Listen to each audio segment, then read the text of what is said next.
At age 20, he had not thrown any kicks in a gym. At age 24, he had won a Grand Prix in glory. All right, so we got a new champion at 85, at 185 pounds. The middleweight champion's name is Alex Pereira, and he is a Brazilian kickboxer that just put Israel Adesanya away and started a new era at 185 pounds. Now, the reason that we're going to talk about him right now is because I realized something. I don't know anything about him, or I didn't know anything about him.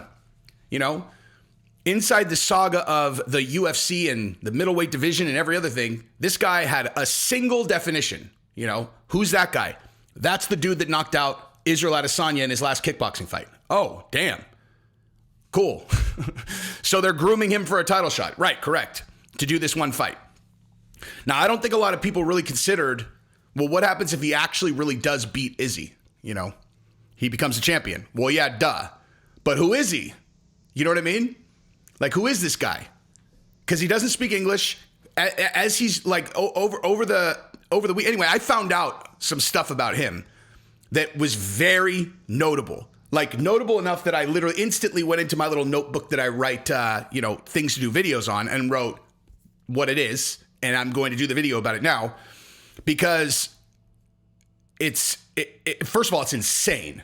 It's totally insane about his background. But also, I think it should give hope to a lot of people. Like, really, should give hope to a lot of people. It also helped me answer a question that I've been asking myself over the last few weeks. Then I'll get into all of that. So I'm going to tell you I'll tell you about his background, which is totally fucking crazy. I'll tell you about, what it means as it relates to this thing that I'm doing. You know what? Just whatever. We'll get into it. Now, before I do, though, if you like this video, give it a like. You know what? Actually, just if you care about this channel at all and you're trying to support, please like this video. It makes a really big difference for the algorithm. And also, if you've watched more than one of my videos and you intend to watch another at any point, you have to hit subscribe.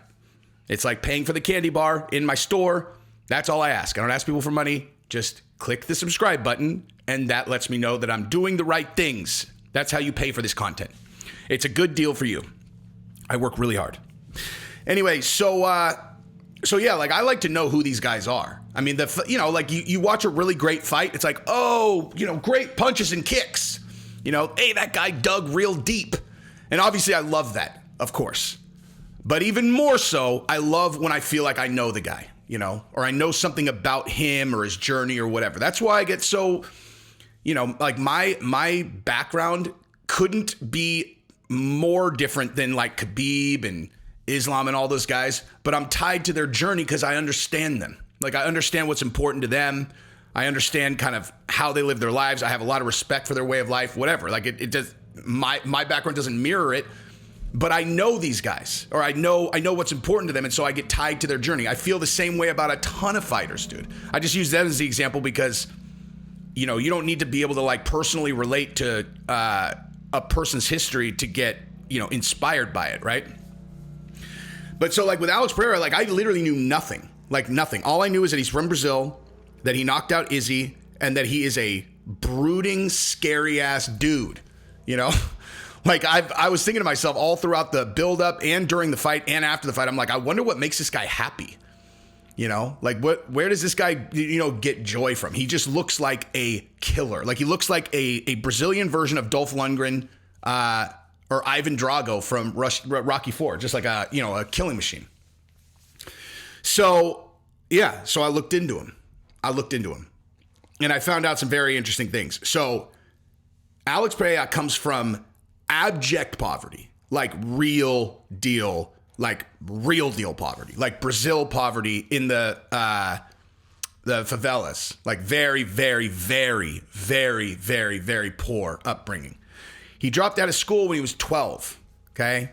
He dropped out of school when he was 12, and he was working in he said that he worked in a tire plant, okay? Now, here is one thing I am going to just throw out as not knowing anything about this, like not knowing this for sure, but if you're a kid dropout at age 12 in a favela, there certainly is a likelihood that you might have been involved in more than just like, working at a tire repair shop. I'm just going to speculate that maybe there might have been more to his background than sitting in a tire shop and repairing tires all day. I don't know that. The official story is dropped out of school at 12, worked in a tire shop.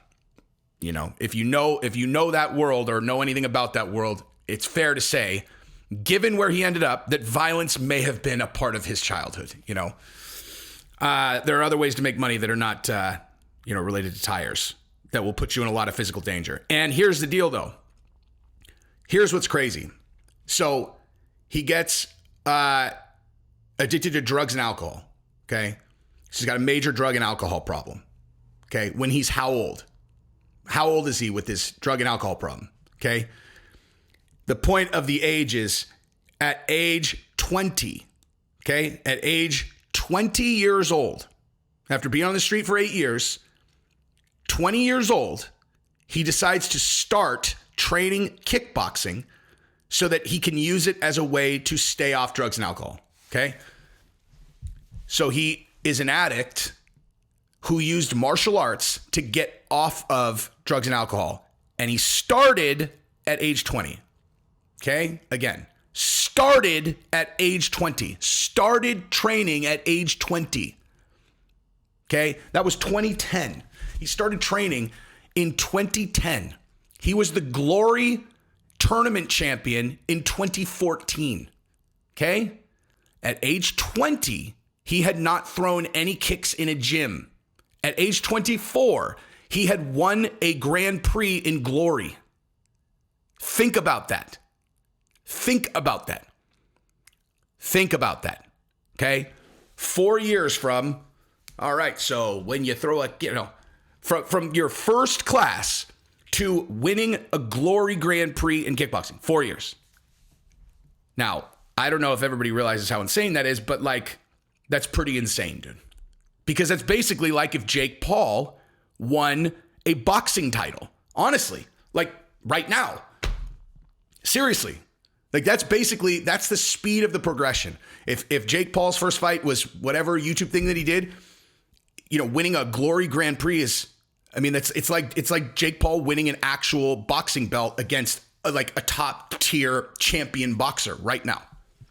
So obviously the guy is a phenom. He's a phenom. And from there, he won the title. He won a second title. He's his record, I think he lost 4 or 5 fights, but the guy is an absolute killer and a phenom. And he was actually signed with Glory all the way up to, I think in his Glory contract, it was he was allowed to do mixed martial arts. He's exclusive with Glory and he could do mixed martial arts on the side. And dude, and you got to figure that his entire mixed martial arts career in this one was all about Izzy. They had a rivalry. He knocked him out. Izzy became the undisputed champion in mixed martial arts. And so it's oh, okay. If you're the UFC, it's hey, dude, his first fight back, he did a couple MMA fights. I think he did 3, and then he took 3 or 4 years off. The first one he did back was an LFA. Obviously associated with the UFC. One LFA fight, boom, into the UFC. This was all about putting this fight together. And he won all the fights, man. Decisively. Won all the fights.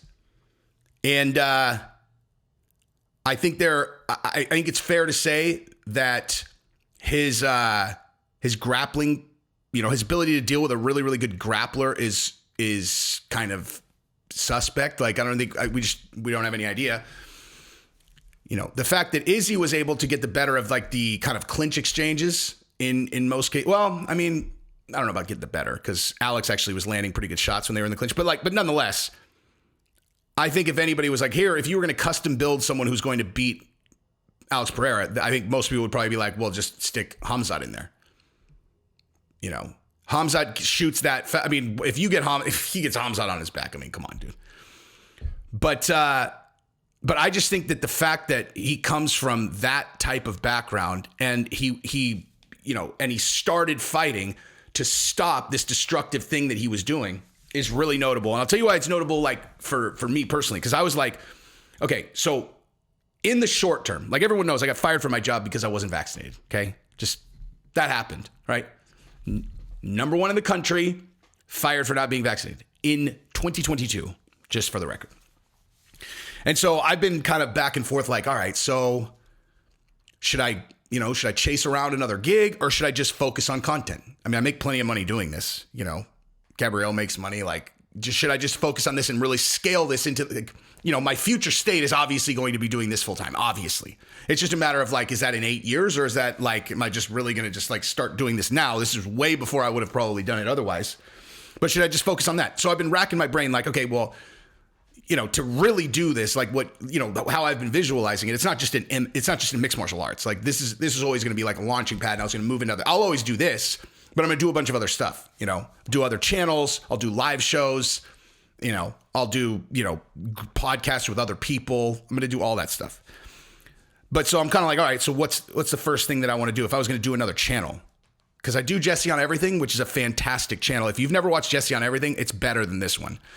But it's kind of on the margins where I'm actually nervous doing doing those videos. Cause like, I think it fucks me. I think it fucks me with the algorithm. I think it actually hurts this channel. I think posting over there hurts this channel. I think they limit my stuff because of what I talk about over there. So I'm like scared every time that I upload a video over there. And so I can't like get passionate behind it because I have anxiety about even doing it. So like, I'm like, all right, well, what else would I do? So one thing that I've seen have like overwhelming reactions every single time that I talk about it is anytime I talk about drug use. Like anytime I talk about someone who's struggled with opioids, an experience that I know very well, or booze or whatever. I mean, like I don't have any experience there, but like anytime I talk about that, I get it. I can't even explain to you what the response is. Like hundreds of comments and then people emailing me. I've been talking to all these people about, trying to help them deal with similar problems. And I think it's just the way that I talk about it. I'm like, dude, I think I should just start a channel talking about that, like basically just remove the like make-believe stigma that's there. Because like, I think it's because I just talk about it so openly where I'm like, yeah, I got hooked on pills a bunch of times. I did. Yeah, I got hooked on opioids. I did that. And you want to know why? Because I love them. I love them. I love them. I love them. There's nothing in the world I love more than popping a couple Norcos and doing fill in the blank anything. I love it more than anything. But I can't do it.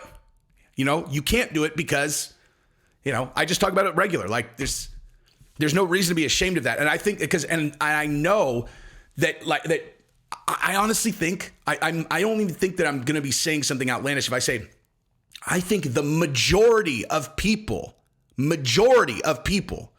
probably the vast majority of people have struggled with this in one way or another, like with not necessarily opioids, but booze or other, blow or whatever. Like I seriously think like basically everyone has gone through it. And so it's like, why is everybody like acting like you need to like talk about this in a closet? You know what I mean? It's like, well, you need to like, oh, I'm so ashamed. Why are you ashamed that you have 5 fingers? You know what I mean? Like, are you ashamed that there are 5 fingers, or sorry, 4 fingers and a thumb, sorry guys, 4 fingers and a thumb. Are you ashamed about that? Are you ashamed that you're wearing fucking pants? Okay. Like, that's literally how I view it. It's like, why would you be ashamed? Like, I think a person who's never struggled with anything is a pussy. You know what I mean? Like, that's honestly how I look at it. They're like, yo, well, I've never had to struggle with any alcohol or drugs. I'm like, pussy. Why not? Oh, you don't like to take any chances. Oh, did the DARE program land really firm for you? DARE to keep kids off drugs. Oh, you listen to your DARE officer. Good for you, buddy. Good for you. And I bet you're really happy in your life. They're all, I am. Everything is perfect and peachy clean. Well, congratulations. You and your 3 sexual partners can go dance around. Your lifetime 3. Because I was doing drugs and girls, bro. That's what the fuck I was doing. Drugs and girls. But, it's not necessarily the healthiest way to live. And when you get older, at a certain point, it's basically like you party. And then you realize you're like, am I partying or do I have a drug problem? Like, I don't know. And it's like, I don't know. You ever take pills at work? Yeah, you have a drug problem then. Easy way to figure it out, dude. You ever taken pills to go to work to do a thing you didn't want to do? Oh, fuck yeah. Drug problem. Yeah, most likely, I mean, but so what? Everybody has. So let's talk about it, dude, And then I can help you not do that because I don't do that now. I mean, I take Kratom, Again, just talk about things from a realistic standpoint. Who the fuck can live totally sober? That's insane. Honestly, who can do that? Seriously. I mean, if you can, good for you. But I don't know anybody that does. That doesn't drink. Actually, that's not true. I do. And he's a world champion. So there's that. So maybe we should be following that lead. But anyway, I'm going to start a channel called Jesse on Drugs, I think. Jesse on Drugs, unless you guys have a better title for it. And I'm going to do, I'll do like 2-3 videos a week talking about all kinds of stuff, dude. People can write me their problems. I'll talk about it on the channel. I will give you guys some techniques that have worked for me, because if I can do it, fucking anybody can do it. I'm the most impulsive crackhead fucking lunatic on earth. And I don't do them no mo. So, But like I said, I do grade them, take an Adderall every once in a while. So there's that. Anyway, look out for that channel. Alex Pereira is a phenom. And yeah, that's what I got. Peace.